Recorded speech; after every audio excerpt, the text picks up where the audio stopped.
The lawyer Stephen Donziger stepped out onto 104th Street.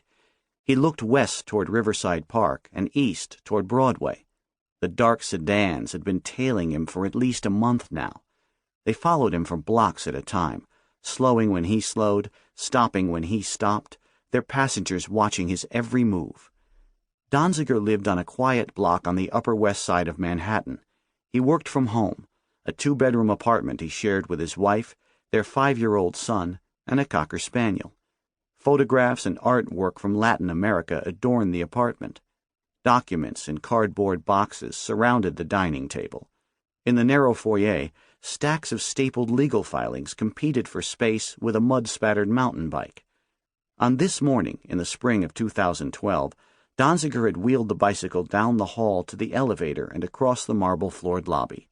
50 years old, he dressed like a graduate student, in jeans, unironed button-down shirt, and tattered jacket.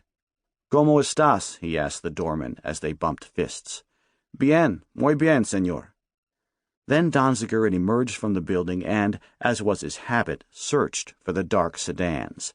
6'4" and powerfully built, he would not have been difficult to track.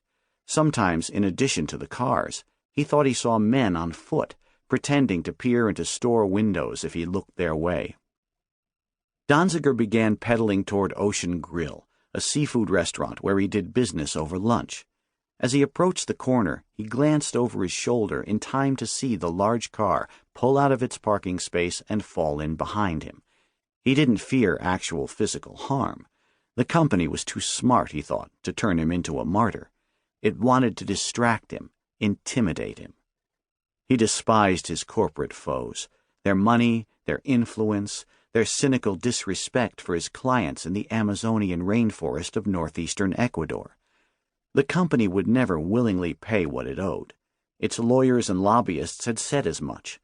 Now they were coming after him, making it personal. He'd written down license plate numbers, but the police weren't interested. Every day people killed each other in New York.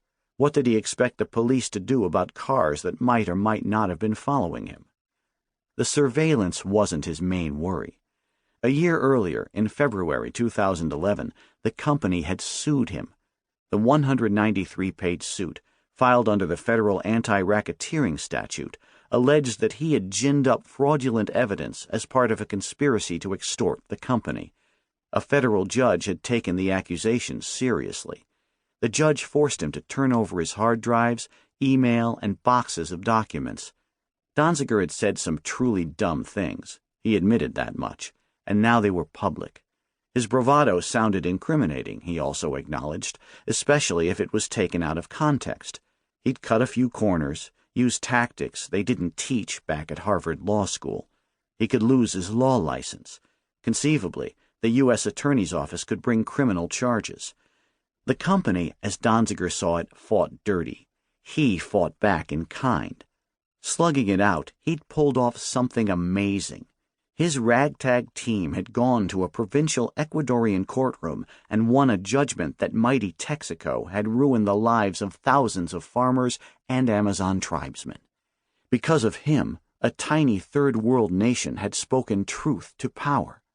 Donziger had pressed the case for nearly 20 years now, beginning as the most junior member of the plaintiff's legal team and ultimately rising to field commander.